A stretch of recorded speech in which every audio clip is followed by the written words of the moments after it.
বালামে বাউল বনি ইসরাইলদের মধ্যে বিখ্যাত আলেম ছিলেন, বুজুর্গ ব্যক্তি ছিলেন। শুধু বিখ্যাত বুজুর্গ ব্যক্তি ছিলেন নয়, আলেম ছিলেন নয়, বরঞ্চ তিনি মুস্তাজাবুদ দাওয়াত ছিলেন।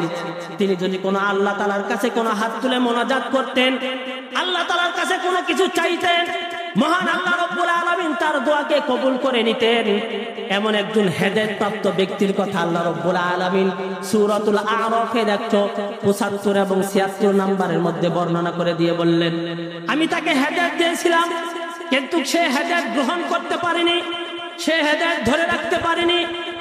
এই জন্য ধরে রাখতে পারেনি মুসা আলাইহিস সালামের বিরোধিতা যারা করত, মুসা আলাইহিস সালামের বিরোধিতা যারা করত, ওই সমস্ত দলপতি ব্যক্তিরা বালামে বাউলের কাছে গিয়ে প্রস্তাব রাখলো, আপনি যদি মুসা আলাইহিস সালামের বিরুদ্ধে দোয়া করেন তাহলে আপনাকে আমরা এই দিব সেই দিব।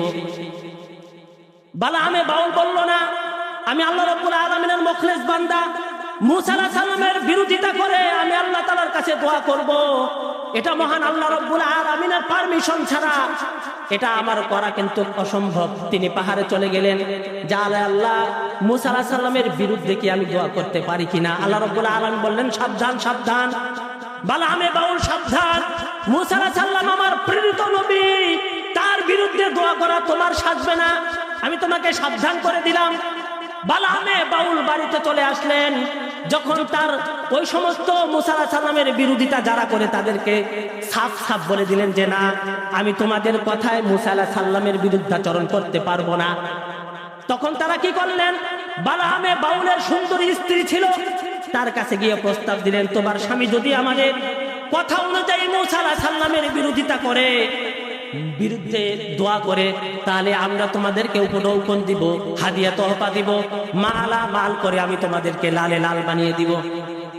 মহিলা বলে কথা, কি বলে কথা, নারী বলে কথা।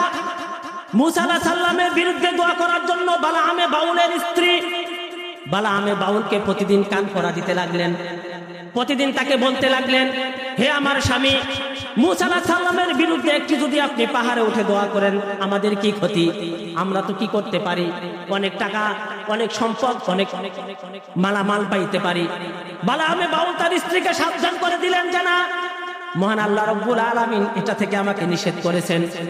কিন্তু তার স্ত্রী নাফরবান্দি, তার স্ত্রী তাকে এভাবে ধরলো যে সে এটা না করে কিন্তু পারলো না, নাউজুবিল্লাহ। কারণ সুন্দরী স্ত্রী রাতের বেলা কান পরা দেয়, দিনের বেলা নানা কটূক্তি কথা শোনায়। স্ত্রী যাদের ইমামদের স্ত্রী, হুজুরদের স্ত্রী, এই ব্যক্তিও কিন্তু স্ত্রী এবং নারী, নারীর খপ্পর থেকে সাবধান, নারীর খপ্পর থেকে সাবধান। বালামে বাউল তার স্ত্রীর কথা আর ফেলতে পারলেন না। এমত অবস্থায় যখন মাল সম্পদের লোভে পড়ে বালামে বাউল, স্ত্রীর সৌন্দর্যতার লোভে পড়ে বালামে বাউল পাহাড়ে উঠে মুসা আলাইহিস সালামের বিরুদ্ধে দোয়া করার জন্য উঠতেছিলেন। আর যখন দোয়া করতেছিলেন, আল্লাহ রাব্বুল আলামিন সূরাতুল আরাফের 176 নম্বরে বলে দিয়েছেন, ফামাথালুহু কামাথালিল কালব, সে হলো কুকুরের মতো, নাউজুবিল্লাহ। সে হলো কি, কুকুরের মতো। ইন তাহমিল আলাইহি আলহাস আও তাতরুকুহু ইয়ালহাস, কুকুর যেমন তার ঘাড়ের উপরে যদি বোঝা চাপিয়ে দেওয়া হয়, সে যদি সারাদিন দৌড়াদৌড়ি করে তারপরেও জিহ্বা বের করে, এক জায়গায় বসে থাকার পরে কি করে, হাঁপিয়ে গেলে জিহ্বা বের করে, সে যদি হাঁপিয়ে নাও যায় তারপরেও জিহ্বা বের করে লালা ফেলাইতে থাকে। কথা বলুন ঠিক কিনা। আল্লাহ রাব্বুল আলামিন সেই বালামে বাউল যাকে হেদায়েত দিয়েছিলেন, হেদায়েত নামক নিয়ামত দিয়েছিলেন, সেই বালামে বাউলের জিহ্বাকে বের করে দিলেন আর বলে দিলেন, ইন তাহমিল আলাইহি আলহাস আও তাতরুকুহু ইয়ালহাস, যে তুমি হলো কুকুরের মতো। কারণ তুমি কি করেছো, ওয়ালাউ শি'না লা রাফা'নাহু বিহা ওয়ালাকিন্নাহু আখলাদা ইলাল আরদি ওয়াত্তাবা হাওয়া। তুমি যে এই দুনিয়ার সৌন্দর্য, চাকচিক্য, লোভনীয় বিষয়কে লোভ থেকে সামাল করতে পারোনি, এই জন্য আমি আল্লাহ রাব্বুল আলামিনের যে নিয়ামত তোমাকে দিয়েছিলাম, আমি আল্লাহ রাব্বুল আলামিন যে তোমাকে মালামাল করেছিলাম, গনিমত দিয়েছিলাম, ঈমান দিয়েছিলাম, হেদায়েত দিয়েছিলাম, আমি আল্লাহ তাআলা তোমার কাছ থেকে আমি কি করলাম, ছিনিয়ে নিলাম। নাউজুবিল্লাহ। আমি মহান আল্লাহ তাআলা তোমাকে অনেক বড় উঁচু স্থানে রেখেছিলাম, তুমি এই গনিমতকে মনে করনি, তুচ্ছ মনে করেছো। আমি মহান আল্লাহ তাআলাকে ঘুরে আঙ্গুল দেখিয়ে তোমার সৌন্দর্য স্ত্রীকে প্রাধান্য দিয়ে পাহাড়ে উঠে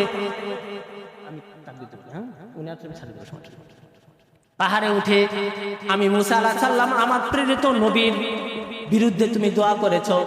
এটা মহান আল্লাহ রব্বুল আলামিনের কাছে ভালো লাগেনি। একজন হেদায়েতপ্রাপ্ত ব্যক্তিকেও মহান আল্লাহ রব্বুল আলামিন গজবে পতিত করেছেন, বলেন নাউজুবিল্লাহ। এই জন্য আমি বলতে যাই, যারা রমজান আলী ছিলেন, রমজান মাসে হেদায়েতের মধ্যে ছিলেন, তারা যদি এখন মনে করেন আমার জন্য রমজানই যথেষ্ট, তারা এই বালামে বাউলের দিকে তাকাবেন। তারা যদি মনে করেন আমার জন্য রমজানই যথেষ্ট, তারা সূরা নাহলের 92 দিকে আয়াতের দিকে তাকাবেন, যে নারীটা সারাদিন সুতা বুনার পরে সন্ধ্যার সময় সুতাকে ছিন্ন ছিন্ন করে ফেলে, টুকরো টুকরো করে ফেলে। এই নারীর সারাদিন এই ব্যস্ততা, এই কাজ, এই কষ্টের যেমন আর কোনো কি নাই, মূল্য নাই, ঠিক তেমনি ভাবে সারা মাস রোজা রাখার পরে যেই সমস্ত ভাইয়েরা, যেই সমস্ত বোনেরা নিজেরা এখন আমল থেকে দূরে, তাদের কিন্তু রমজানের এই আমলগুলো কোনো কাজে আসবে না।